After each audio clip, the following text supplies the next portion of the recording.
Hello, and welcome back to UAP Investigative Inquiry. This is episode 1, part 2. In the first episode, I covered the type of UFO which seems to be biological in nature. But yes, absolutely, the case for UFOs to be physical, mechanistic craft is also overwhelming. I couldn't even begin to scrape the tip of the iceberg on this one. But let me assure you that both types absolutely do indeed exist. The amount of literature and case studies out there alluding to spacecraft is overwhelming, but I will cover a few notable cases followed up by my own sightings. Elizabeth Clara was a South African woman who lived near the Drakensberg mountain range in rural KwaZulu-Natal.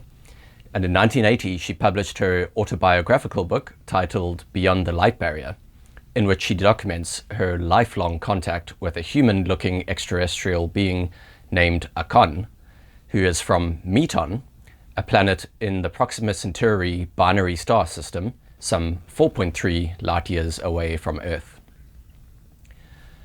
She writes, "I was flying with my husband in a DH Leopard moth from Durban to Baragwanath. The weather was clear and the Drakensberg lay ahead, stretching across the skyline, a rugged wall of darkness against the golden yellow of the sun's longer wavelengths. We were soon over the escarpment, our engine roaring in the strain of sudden turbulence.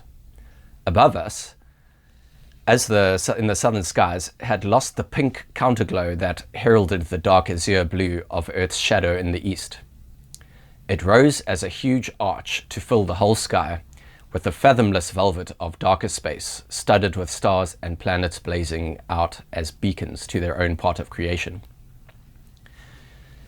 Looking toward the east for Speaker, which was rising over the horizon in virginal splendor, I was spellbound by another sphere flashing out of the dark azure of Earth's shadow. It was blue, white, and pulsating, and it moved with incredible velocity straight for our tiny, helpless plane. I tapped my husband on the back of his neck. He looked around and saw the enormous craft slow its speed, changing color to a brassy yellow as it leveled out and paced our plane. Fascinated, I observed every detail as I pressed my nose against the starboard window. Seeing the bright, hazy outline of the great circular ship as it paced alongside. 3 portholes, shedding a softer glow, looked out from the side of a dome that sloped up from a vast hull. Beneath the hull, an intense blue-white light alternated with deepest violet, and no sound reached my ears above the frightened roar of the DH moth. Suddenly, the great ship flipped onto its side, rolling along like a vast wheel, and then, with a brilliance of intensified light emanation, it disappeared, vanished. I was not afraid, though, as I felt as if a magnetic force was influencing my mind. I was sure that we had been thoroughly examined. The craft was the same type of spaceship I had seen as a child, and again, something known flashed into my mind. Elizabeth's husband, who was with her in their plane during the sighting, immediately made a detailed report to the Air Force headquarters in Pretoria. Soon thereafter, they were summoned to meet with the Air Force chief. She writes, "We were soon with the chief, an old friend who greeted us warmly in his natural, courteous manner. His eyes took in every detail of our appearance, a habit of cold observation instilled through years of heavy responsibility and duty to his country. I was happy to be with him again and had much to tell him. So much to tell of a particularly thrilling nature, something of wonder and excitement that I felt sure he would understand and listen to. A man of his experience and position would know of the spaceship appearing in our skies. Yes, my dear," he said, "I am very anxious to hear what you have to say and what you think. A report has just been handed to me that an unidentified flying object was sighted by 2 of our pilots while on a cross-country maneuver this afternoon in the vicinity of your husband's flight path with the TK-4.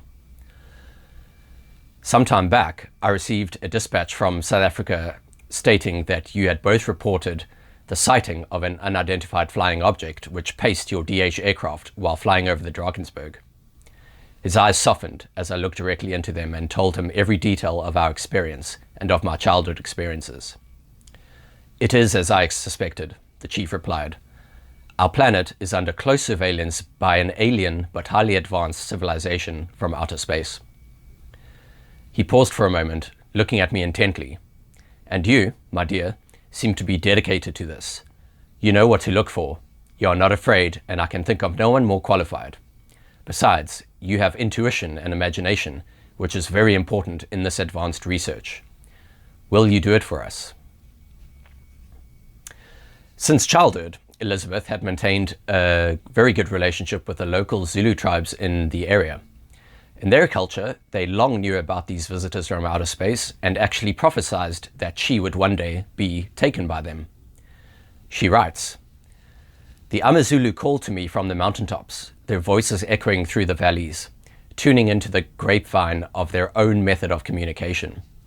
They told of the great wagon of the sky and the fiery visitors from the heaven country who would come to take me away in the lightning bird whose scales glitter in many colors. It would land in a cloud upon a hill, and there would be a meeting together. The storm doctor and the witch had foretold this, and the legend had grown around me since I was a child. The golden hair of your head will bring the abelungu from the sky," they called across the valleys as I listened to their descriptive language, understanding it as well as my own. "You are the one who brings together Nkosazana. The heaven dwellers will come and take you away from us." And the song spread away in the hills. It was at this time that the spaceship came, and I sensed her proximity as great white cumulus clouds sailed with the east wind across the sky, clear-cut against the blue, using the clouds as camouflage. She tested my patience and faith, and she knew the secret within my soul. Gazing into the depths of blue, I saw a flash of light against the sky, and then again near the outline of a cloud. The great spaceship appeared then, hovering below the clouds. It moved rapidly toward the hilltop, slipping gracefully and soundlessly through the air to hover again, a few hundred meters above and to the south of the hilltop. Then it slowly lost height to remain about a meter from the ground. A pulsating hum filled the air that caused my eardrums to pop from sudden displacement of air caused by the huge ship. Its circular hull was at least 18 meters in diameter, with a rounded dome in the middle and 3 large portholes facing me, through which I could see a man standing in the ship, looking at me. I observed his spaceship. Although I could see through the porthole, the whole effect was a dazzling brightness from the smooth glass-like surface, a bright haziness that came from the ship itself and not from the sun shining on it.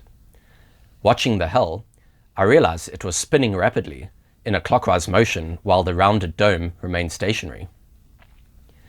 It lowered with a little more toward the ground, and the brightness began to hurt my eyes.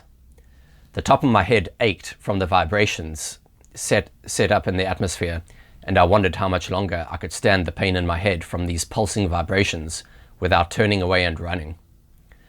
The spaceship slowly began to rise vertically, and with the smooth perfection of its compact design etched against the blue sky through a haze of the white mist surrounding it. Then, suddenly, it flashed into the depths of blue and was gone, and only a heat wave shimmered in the atmosphere where seconds before it had hovered. A few months later, through an intuitive conveyance, the man in the spacecraft asked to meet her once again in the mountains, where she describes her first physical encounter and the spacecraft's interior.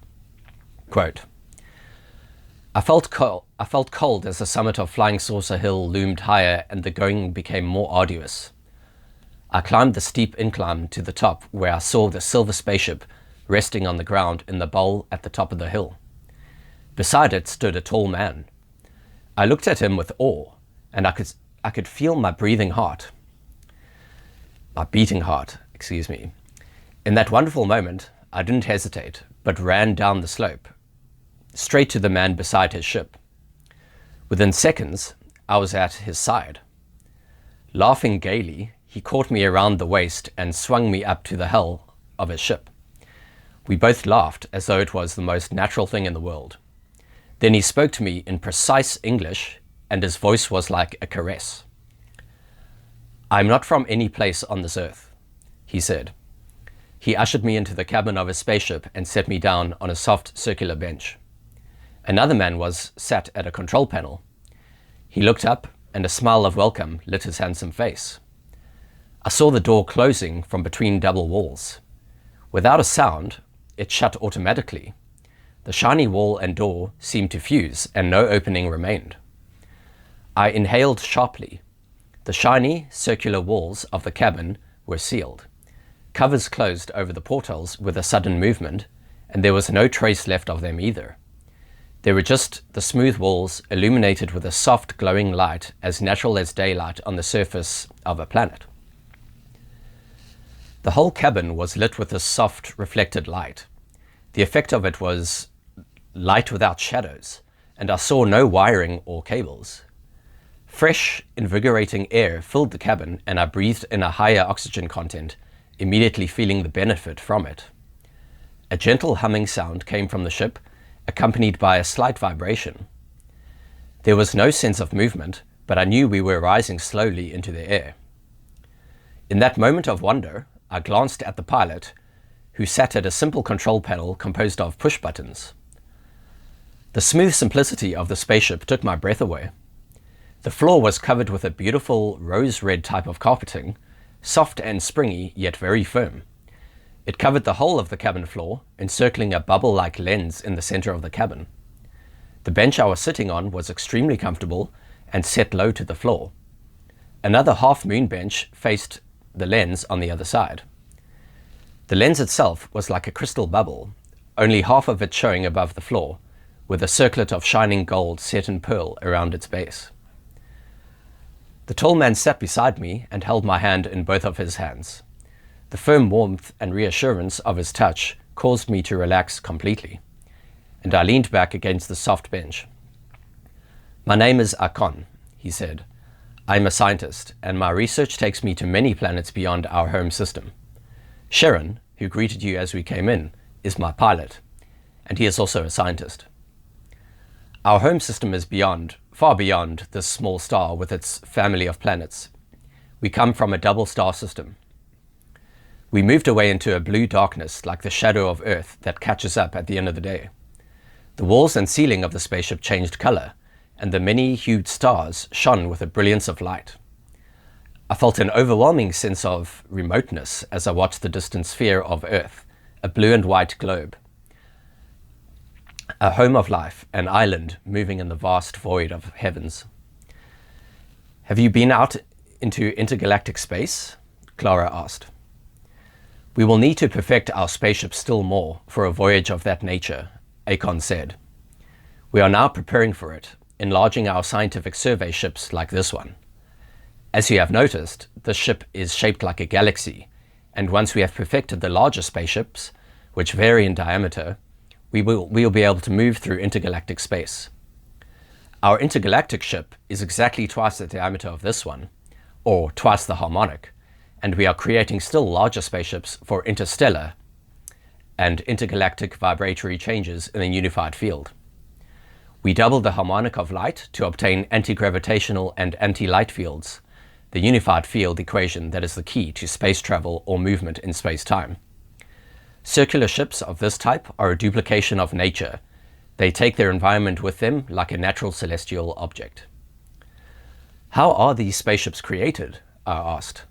"They are not just constructed in a building yard, then?"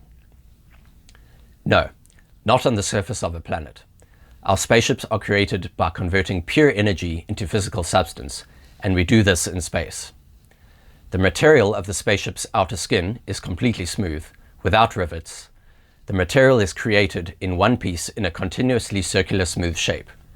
The radius of the curvature transforms the total mass of the spaceship's outer skin into a combination of matter and antimatter, as the atomic creation of the outer skin is conducive to energizing in alternate pulses. This is achieved when the entire system is switched on, by pressing that red button on the panel.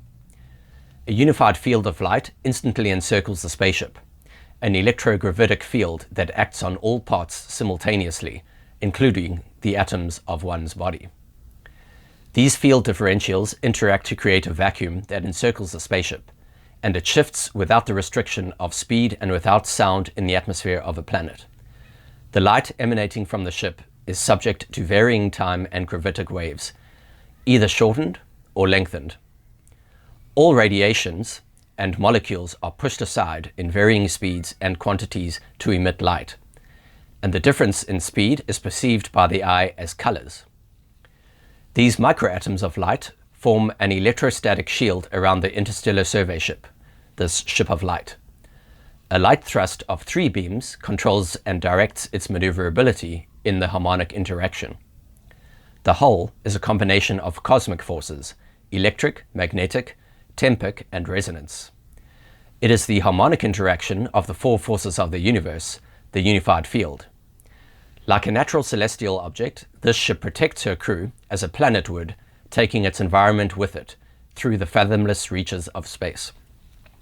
The tempic field, or time field, is the controlling field. It maneuvers a spaceship from one time field to another within the vibration of a higher frequency that emanates from the total mass of the ship's triple skin. As the field intensifies, the spaceship becomes invisible to any watcher on the surface of Earth. It disappears completely or suddenly appears again. It can vanish on the spot when landed, or it can materialize again. On Earth, the first indication of this would be a heat wave effect during the daylight in the atmosphere. At other times, depending on atmospheric conditions, the molecules of atmosphere surrounding the area of proximity to the spaceship condense into a cloud as it comes into the condensation level of the atmosphere. This can occur while it is hovering or moving in the sky, whether the ship is visible through the cloud or in its invisible state. All you can see, usually, is an inorganic cloud that sometimes builds and bubbles up into a vast organic cumulonimbus, spreading storm destruction far and wide, or simply decaying away slowly in the higher atmosphere. The minimum temperature around the spaceship allows her complete mobility and velocity without limits of stress, strain, heating, or restrictive influence of atmospheric pressure. This gives us feather-like landings in a state of weightlessness on any surface of the planet. The heat blast that is felt in the proximity of the spaceship is caused by the sudden air displacement. Microatoms of light are stopped and are thereby equal to heat. These microatoms are pushed aside by the field differentials surrounding the spaceship, which spins faster than the speed of sound, accounting for the lack of noise. This shield prevents all fauna from approaching too close to the spaceship and prevents aircraft from moving into the fringes of the vortex, where they would be affected by this area of reduced binding and simply fall apart in the air. That has happened at times in the past. We worked out the design of the spaceship in mathematical synchronization. It steps up the frequency interaction of light within the unified field, which permeates all of existence, making it possible for a shift in space-time to occur. It generates its light from the cosmic plasma of eternity, never faltering. It is always alive and pulsating, shaped like a galaxy, with a halo surrounding it and the shockwave glowing. All of creation is light, which is the key to the universe. The whole of existence throughout the planetary systems, the stars and the depths of interstellar space, is made up of visible and invisible waves of light. To the seen and the unseen, to all energy, substance, liquids, gases, and all life, the release of microatoms of light from oxygen is the source of all life. The electromagnetic waveform, or light, forms the building blocks of the cosmos in which we have our being, as microatoms of light in greater unities are equal to atoms. Mental forces, spiritual strength, soul attainment, and thoughts are all made up of microatoms of different speeds in the wavelength of light. Electricity is comprised of microatoms of light, and while sound and color occur when the microatoms have different speeds. When microatoms are stopped, they create heat. Light is an intelligent energy that can be thought into existence and substance. The pattern of microatoms of light alters with changing thoughts of when one achieves a formula for the harmonic vibration of light. The key to all life and the universe lies in the harmonic interaction of light. A mathematical formula for all transportation lies in the vibratory frequencies of the light harmonic, with anti-gravity waves and time waves, which are simply the frequency rate between each pulse of the spiral of light. By controlling this frequency rate, the flow of time can be varied, and one simply moves with one's environment within the protection of the spaceship instantaneously from one planet to another, or one solar system to another. Time, as a geometric, is controlled or eliminated. Time and gravity, or a reversal in the flow of time and anti-gravity, can be achieved by altering the energy of light pulsing through space, through the atmosphere of planets, and through all creation, as microatoms of light form the atoms of all gases, liquids, and solids. As I mentioned before, the unified differentials of light interact to create a vacuum encircling the spaceship, and it moves without sound or the restriction of speed as the molecules of atmosphere are pushed aside instead of piling up in flight. In space, the unified field of light creates a shift in space and time. No velocity is involved. There is only a shift in frequency as the spaceship vibrates in a harmonic resonance to interact with the wave energy of light pulsing throughout the galaxy. It simply uses the fabric of space itself, which is light, vibrating in waveform frequencies in alternate pulses of matter and antimatter. Thereby, we overcome the problem of space travel beyond the light barrier. Earth scientists still have the restriction of the sound barrier in atmospheric flight. Perhaps they will discover that there is no restriction that causes the sonic boom if they can perfect an aircraft that pushes aside the molecules of air instead of allowing the molecules to pile up against the craft. People on Earth use cosmic energy, or light, for destructive purposes. Radio wave propagation, nuclear bombs, and nuclear power stations, all these are used in the wrong way. People have not the intelligence nor the savvy to understand cosmic energy, and this is why we keep apart and away from the people of Earth. For we shall never share the secrets of light with them. The electromagnetic waveform, or light, is the unified field of matter and antimatter throughout the universe. Akon explained, turning back to watch the viewing lens as we approached the great mothership. We move within the protection of our spaceship as she alters the wavelength of light to create a shift in space and time for movement from one point or place to another. With our spaceships, vast distances are instantly annihilated. Now, when people say, but it must be impossible for aliens to travel to Earth, because even at the speed of light, it would take them decades and decades and decades to get here.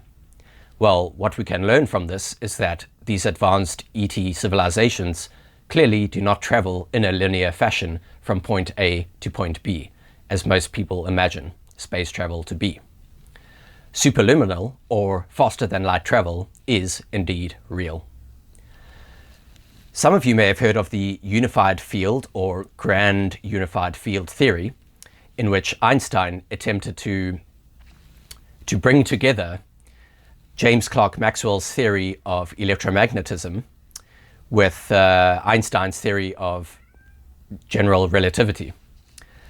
Einstein was never successful in this regard, but today this problem has apparently been solved, according to plasma physicist John Brandenburg, stating, "Anti-gravity through electromagnetism is possible, which upholds the basic flying saucer design utilizing the Tesla vortex."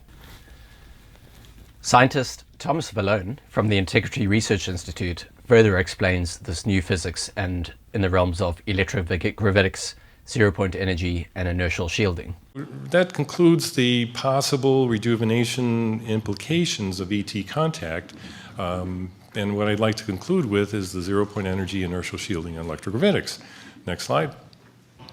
First of all, zero-point energy is very famous. I wrote a book on it. I wrote 2 books, actually, and it's been confirmed consistently even up to last week. where our Future Energy News announced some new polymer pyrrole that actually can't be explained unless 2/3 of it is due to zero-point energy. Next slide. And here we have the reason why zero-point energy may be important, and we'll see if she can insert the 30-second video that's supposed to actually start. I'm not sure if we're going to get a video or not, but, oh, maybe. Okay. Yes. Okay, this is an example of many. You've probably seen some of these already. The craft is spinning. It's up close. It looks like a legitimate, authentic video, amateur video. And right about now, you're going to see a very fast acceleration. And that's what we've been talking about, folks. And the important part is that this introduces a concept which I'd like to share with the panel, and that is inertia is involved. And as we get to the next slide, hopefully we can see that, the inertial mass and gravitational mass are totally different. I repeat myself, inertial mass and gravitational mass have nothing to do with each other. Einstein made a mistake years ago and called it the equivalence principle. I studied it even in grad school. I took relativity and I took general relativity. And so it's fascinating to me that it's sort of overlooked. Slide right after this.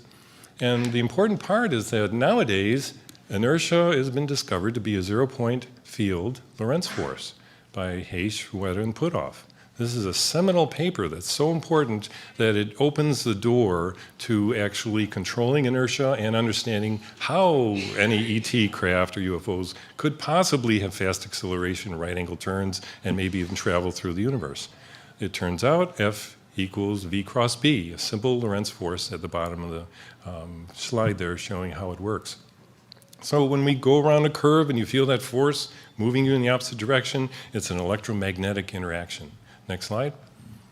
And this applies to relativity. I heard one of the gentlemen on the panels questioning special relativity. Well, that's inertial mass. That is the m in relativistic increase in mass as you go toward the speed of light. If you can shield inertial mass, miracles happen. And this is another demonstration. I showed this slide to the Deputy Director of the NRO, National Reconnaissance Office, in case you don't know what NRO stands for. And this was very important because, as you see, F equals ma, Newton's law, can be modified. If m can be shielded and it lowers, then a could increase for the same amount of force. Next slide. Oh, and by the way, the NRO Deputy Director said, well, things like this tend to become more and more classified until they're out of sight. He says it's easier for us to reinvent it for a private contractor. And I said, you mean the taxpayers have to pay double for something like this? And he said, yes. So here's another proof of inertial shielding, and that is the right angle turn. That's photographed here with open shutter, 35 millimeter on tripod, 2 a.m. outside Stewart Air Force Base.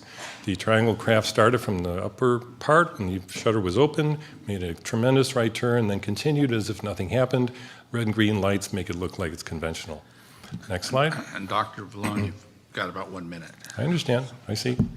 And now the conclusion is electrokinetic equation helps explain how we can combine electrokinetics or electrogravitics and inertial shielding.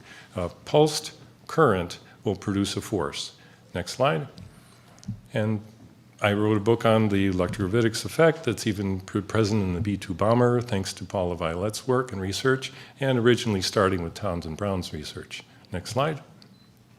And the conclusion is, and I have to give thanks to Mark McCandlish, who gave a testimony at Dr. Greer's 2001 Disclosure Project in DC, since we know once in a while such electrokinetic powered craft are put on display, as this one was in 1988 in Norton Air Force Base, which is also, his entire testimony is reproduced, thanks to Mark, in my book, Electrovitics 2. And this was also verified and investigated by Dr. Hal Puthoff. And I talked to him personally about this story of Norton Air Force Base showing 3 hovercraft, and he did his due diligence with it, and he says he put it in his gray box of possible events. Thank you. Thank you very much. Can I show slide 23, please, as I'm talking? What I'd like to explain is that I agree with our co-panelists, and that is the United States already has these this technology. And I had the privilege of talking with a former Black Project engineer. Spent the whole afternoon with him taking pages and pages of notes, one of which is actually in front of me right here. And what I learned is, first of all, he taught me all the details of creating an electrogravitic layered semiconductor that with bismuth in between and magnesium and zinc with the same percentages that when slide 23 pops up, you'll see that was published years before in a colleague's book called Secrets of Anti-Gravity Propulsion. And Dr. Paul Violette only let me know a year later, he said, oh, this sounds like what I learned from another Black Project engineer who actually was through Aviation Weekly over in England. So this is very interesting because my contact told me so many things I couldn't believe. I just took the notes down. But after I corroborated this with Linda Moulton Hull's artifact as well, we have 3 different corroborations within 1% variation of the same artifact. In fact, slide 24, if she gets that up, will also show the actual semiconductor. But the important part is that we have the technology. Students are contacting our Integrity Research Institute all the time saying, what should we study? And this is, I used to be a college teacher. You need 13 chapters with questions and answers at the end of each chapter. And the books need to be written. The zero-point energy book, the electrogravitics book, the textbooks are the textbooks of the future, and the students are already there waiting to study this stuff. So this is the book I'm talking about, and if we progress to the next slide, we'll see the actual page that Paul was talking about. And this, to me, was amazing synchronicity. So I started to believe the other stuff that this Black Project fellow told me, and that is we already have a base on Mars, which was established in the 1970s. And I said, oh, I don't believe that. He says, oh, go check the NASA records of the greenhouse gases from Mars's atmosphere. They increased in the 1970s. I mean, that was his counterpoint, and so forth. He says we have a deep space platform. He even gave me a jaw dropper, and that was the Gulf Breeze UFO conferences that almost amazingly always had a UFO sighting during the conference. He says, I know the guy who ran that craft. It was a back-engineered craft, and he just did it for fun, fly over the UFO conference and create some stir. So this is the kind of problem we have. All right, thank you. These boys with toys. Thank you, Dr. Laird. Written. And that exact quote has been used many times for those investigating the black world, it's literally called. It's not just the laws of physics that have to be rewritten, the laws of physiology have to be rewritten, because if there are people, if there are entities in these craft, the maneuvers they make, we couldn't survive it. Yes, we can. That's what I tried to explain in my slideshow. I'd be glad to pull up slide 18 again and slide 17. This is a very important discovery that's been made, and I'm one of the few that have put these things together to describe 17, which is the inertia. In other words, inertial mass is now known to be a zero-point energy effect. Right. And the slide you're looking at right here is slide 18. That's the conclusion of that. The previous one, 17, is the journal article that is probably front page news and should be. Because once inertia now is discovered to be an electromagnetic phenomenon, that's an exact breakthrough, in other words. And if we go back one slide, the journal article obviously is something we need to refer to, because Hal Puthoff was responsible for that. Bernie Hayes, who I know personally, was also responsible, and they proved it. They literally did stochastic electrodynamics to conclude that it's simply a Lorentz force, F equals V cross B. And if you know what I'm talking about, V cross B, velocity crossing with a magnetic field gives you a force. And you see that in electromagnetism, but who would know you could see that in a movement of a vehicle? But you do. In other words, you're moving to the right, you want to turn to the right, and your body is going to the left. That's the Lorentz force. That's exactly what you see in electromagnetism, and now we find that it's in vehicular movement as well. So therefore, this is an interaction between the zero-point field, which is all around us, and the individual electromagnetism of your body, of the craft. And exactly that means shielding is possible. And once the shielding is possible, you've got all kinds. My time has expired. Thank you so much. Thank you. So the stuff is very, very real, and mainstream scientists are most certainly taking it very seriously. A well-known and famous case involving a mass sighting of an alien spacecraft occurred on the 16th of September 1994, just outside of Ruwa, Zimbabwe, by 62 school children aged between 6 and 12. They say that a craft landed in a woodline just beyond the school's soccer field. That November, Harvard professor and psychiatrist Dr. John Mack visited the school and interviewed the kids. Each of their stories matched up. The story goes that upon landing, between 1 and 4 creatures with big heads and large black eyes exited the craft and started to approach the children. Many of the children ran away in fright, but the older of the kids stayed. Then, a message was telepathically conveyed to the children that mankind is on a path to self-destruction if we do not curb the problems of pollution and our thirst for exponential growth of technologies that harm the planet. The beings went back to their craft and left. We were playing down over there on the log. Yeah? And then we saw something shiny, so we all ran down over there. And it was in the early morning? It was at break time. Yeah? And then we saw something shiny. And we saw two people. They were in tight black suit. And they had big eyes. And we didn't actually see their nose. It was quite small. And their mouth was quite small as well. One of them was running in slow motion up across the ship. And the other one was standing beside the ship. Yeah, you made a drawing, huh? It looked like this? No, yeah, something like that. I couldn't see the eyes or the nose or the mouth. It was just blank, like a piece of paper. Mm-hmm. Well, when they came, I thought they were crazy. Was this the first thing you thought? I thought they were crazy just coming to our school doing nothing. And all I saw was something like silver coming down, and I said, what must that be? And everybody's crowding it. I must go crowd too. And then I went and I started crowding, and everybody, then more people came and more. And then I said, hey, I can't see anymore. Come on, somebody, I'm short. Come on. And then I went to the front, and I started seeing more of them, and then I just ran away. The day before the spaceship came, my friends and I were sitting in the playground, and one of my friends, her name Emily, she looked up into the sky and she said, oh, there's a UFO. She said, and I looked at it and she said, no, just kidding, it's an airplane. And we looked up and I thought to myself, that can't be an airplane because it was very shiny. It looked kind of like a cigarette, you know? It was a long thing and then on the end it was all shiny. And so I said, maybe it is a UFO. So we were all kind of like getting scared now. And then the day that it happened, then we started thinking, yeah, there must have been a UFO in the sky. Because my brother also saw it, but he's left the school now. Mm-hmm. It was sort of like a round shape, sort of like a plate, sort of like 2 plates that were sort of like on top of each other. Then there was sort of like the hole, the hatch for it, and there was sort of like in between 2 trees. But you couldn't see that clearly, and it was just silver all over. And I didn't see any men or something like that. You saw one UFO, but surrounded by little ones? Yeah, one big one. One spaceship. Yeah? Little ones around. Yeah, let me see. Let me see your drawing. One big one? One big ship and then small ones surrounding it with there were lights. Yeah. Surrounding the ship. Like Sean's, huh?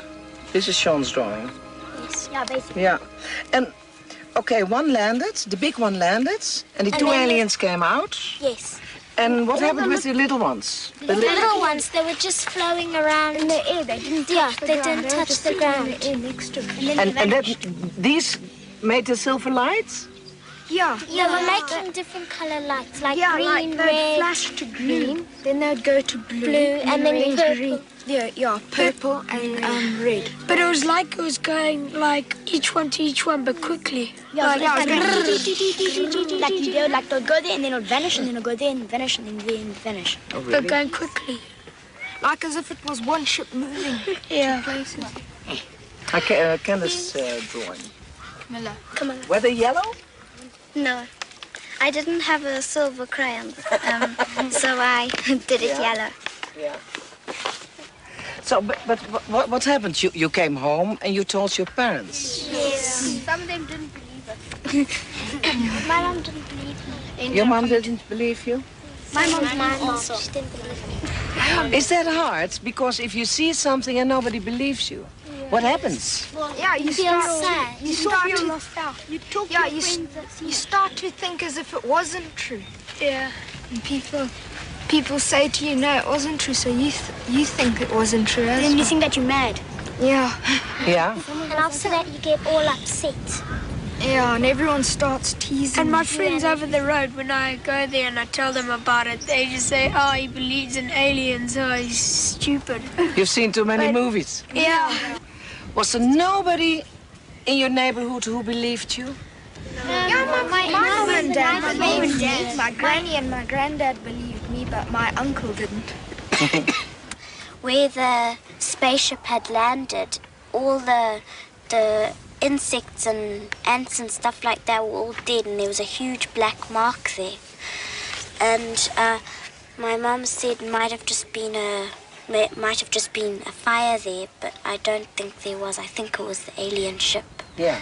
But you have gone to the place, of course, and have you seen anything? No, we weren't allowed An there. evidence, I mean, that it was there? Some other people came to the school and they went out the boundary of the playground and they went to go and see what had happened there, and they saw that the grass was burnt and all the living things had died there in that area. Him and his parents and his brother and sister all believed me. And my mother just believed me, but my dad didn't believe anything I said. Anything. And did you describe it to them? Exactly what happened? Yeah, and I drew it on a paper and I said, Daddy, this is what it looked like. And then he saw it well and he said, Michael, I think you're telling the truth now. And then that's all he said of it, and that's all. Who was scared? Not all of you, huh? Who was dreaming about it since then? Yes. In a bad way? Bad way. Yeah, in a bad way? No, tell me first in a bad way. Why? You have nightmares about it? Yes, I used to, but then after about a year, I stopped dreaming about it. Mm-hmm. I dreamt that the same one I saw without hair, he came into my bedroom and he took me from my bed. Did you dream that? Yes. Yeah? And then I just screamed. I woke up and screamed. And what did your mom say? Well, she just kept on saying it was a nightmare. She didn't really believe me. I wasn't scared a bit. No, not at all. Nothing. It was all fun to me. I heard this lady on TV, I think it was Jill Dark, and she said this lady got kidnapped and she had babies that were aliens.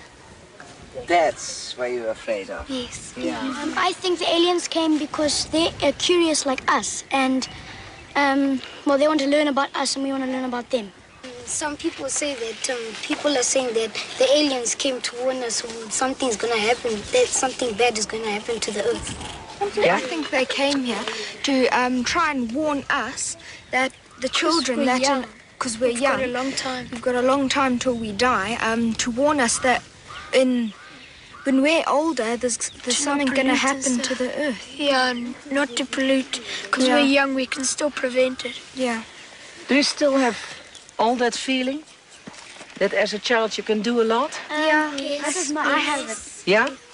Do you feel, as a child, do you feel privileged? Or do you think, next time if the UFO is coming, please go to another school? No, I feel privileged. You feel privileged that you saw it? I'd love them to come back and you could see them again. But only this time closer. What do you want to say? Interestingly enough, a similar incident occurred in 1977 at Broadhaven Community Primary School in Wales. My friend Philip here was trying to find a way over the stream, and I was looking at the bushes up the top of the trees. And then suddenly this silver cigar-shaped object seemed to pop up from behind the bushes and trying to take off. Then it disappeared again. Well, I saw the spaceship. I didn't see the man. The spaceship, it looked a cigar shape with a dome on it. It had a yellowy, orange to red light on the top of it. And how clearly did you see it? Well, I couldn't see its face because it was too far away. Oh, you say you saw a man as well, did you? Yes. And what about him? Well, he was too far away to be seen as well. Are you sure it wasn't perhaps just a helicopter or an aircraft from the airfield near here? A helicopter could land there, but that's private property over there. And if they landed there, they could be prosecuted. And with an aircraft, the only thing that could get in there was a Harrier. Were you frightened at the time? Yes. Why? I thought there would be a whole army inside there or something. I know that 16 children saw it. And did they all see the same thing, do you think? There's a common core of similarity between all their descriptions. I got them to draw and to write what they saw.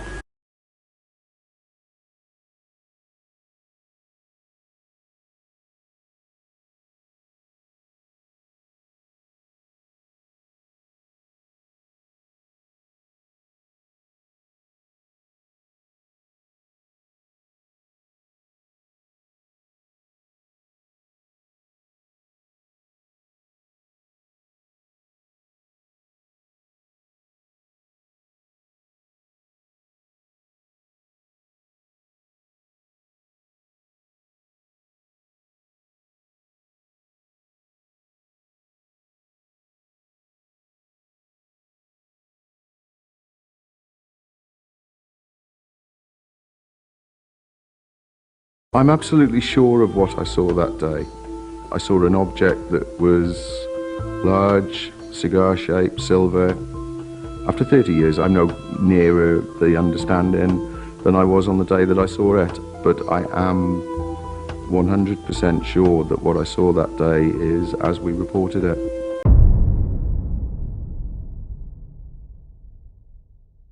Now, a quick word on the camera I'm using. This is a Canon PowerShot SX60HS. It is a bridge camera, which means it has the ease of use of a point and shoot, but many of the features of a DSLR. It has a built-in telescopic zoom lens with 65 times optical zoom and up to 260 times magnification digital zoom.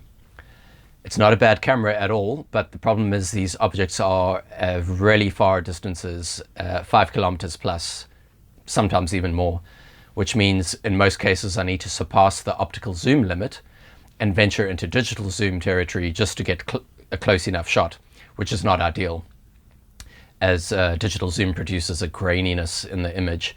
But as long as you don't go too far into digital zoom, it's pretty acceptable. So on the 1st of May 2021, I was watching the skies in anticipation of seeing something because I just performed a CE5 human-initiated contact meditation. I'll be talking about this subject in a later episode. I looked up at a small crevice of sky in between the trees, and there it was. Upon zooming in, you can see it holds the appearance of a typical flying saucer, but then it starts to change and distort its shape somewhat. It moved slowly from about an 80-degree angle directly above me to a 90-degree angle and beyond, at which point my tripod became unstable, unfortunately, as I had to lift the one leg off the ground because the tripod head can't articulate that far, at which point the video became a bit shaky, so apologies for that. Anyway, this object hung around for more than 20 minutes before I lost track of it. This particular object appeared in the skies just south of my house the day after performing a CE5 meditation, with a friend actually, in my garden. I estimate the object was 4 kilometers plus away, likely the size of a bus or bigger. As you can see, it appears to have a large dome on the top with an appendage of sorts below, with a light on the tip of this appendage. This appendage, I've found, seems to be a common feature of many of these craft.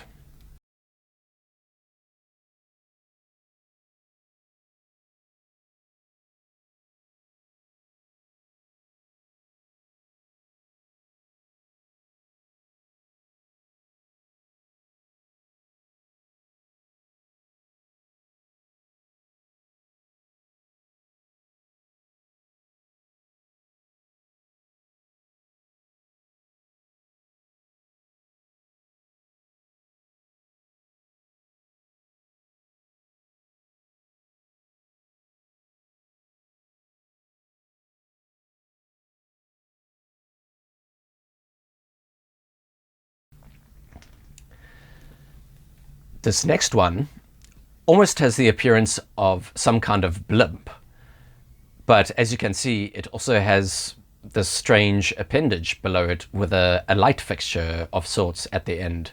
Whether it's a light fixture or whether it's a thruster, who knows. All these photos are of the same object. It seems to have the ability to shapeshift or change its form. This particular one was also the result of a human-initiated contact meditation, which I performed earlier that day.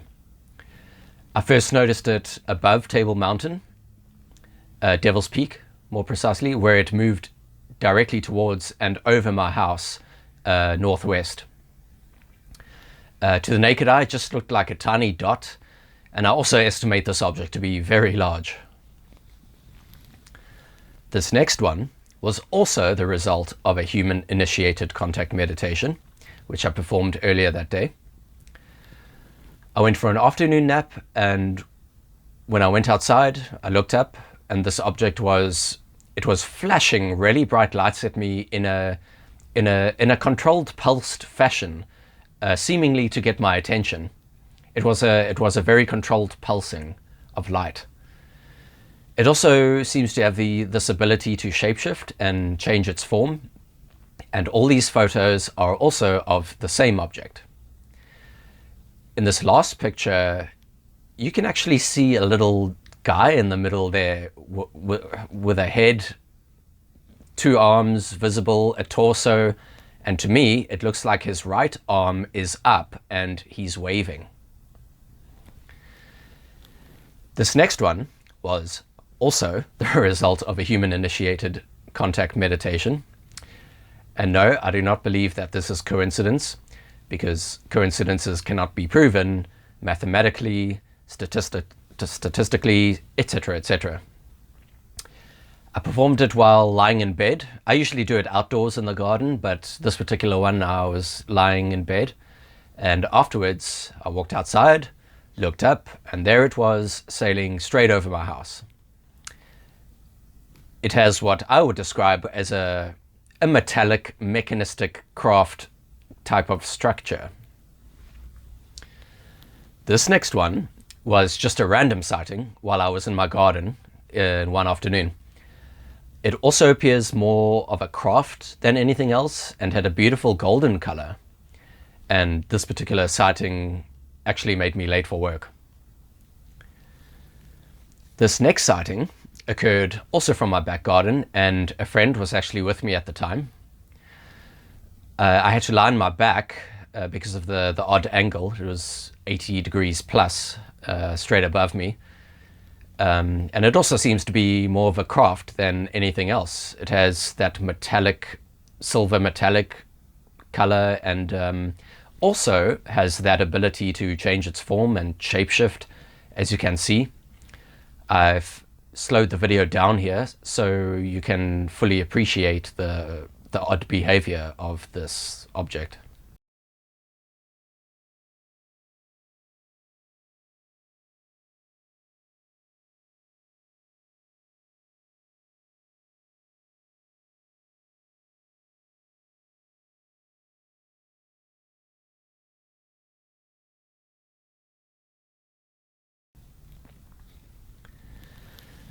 This sighting occurred while I was having a braai in my backyard. I simply looked up, and there it was, a bright light in the sky. Also a beautiful golden looking craft. The full video is actually 28 minutes long. This is just obviously a small section of it. And a woman from National Geographic's Discovery Plus channel actually got in contact with me to feature this video on their show called Paranormal Caught on Camera. The object was there for over half an hour. The full video is 28 minutes. And during that time, it only moved across about 20 degrees of sky. Moved very slowly, and then it became obscured behind a tree, and then it disappeared.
This next one was actually the first one I managed to capture at night.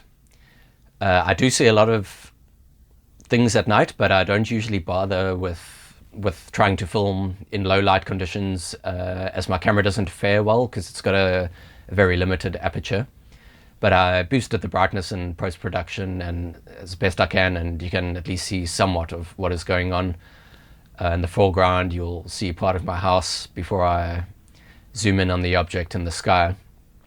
I initially spotted it in the west, Devil's Peak area from my location, and it started coming straight towards me, and then it veered off to the left, which is south from my location, before disappearing behind a neighbor's house. This particular one was a random sighting I had recently while I was in my garden. As you can see, it is a very strange object and also seems to change its form from one photograph to the next. It looks to me like some sort of mechanical thing and not biological, but who knows what this is. I have no idea what I'm looking at here.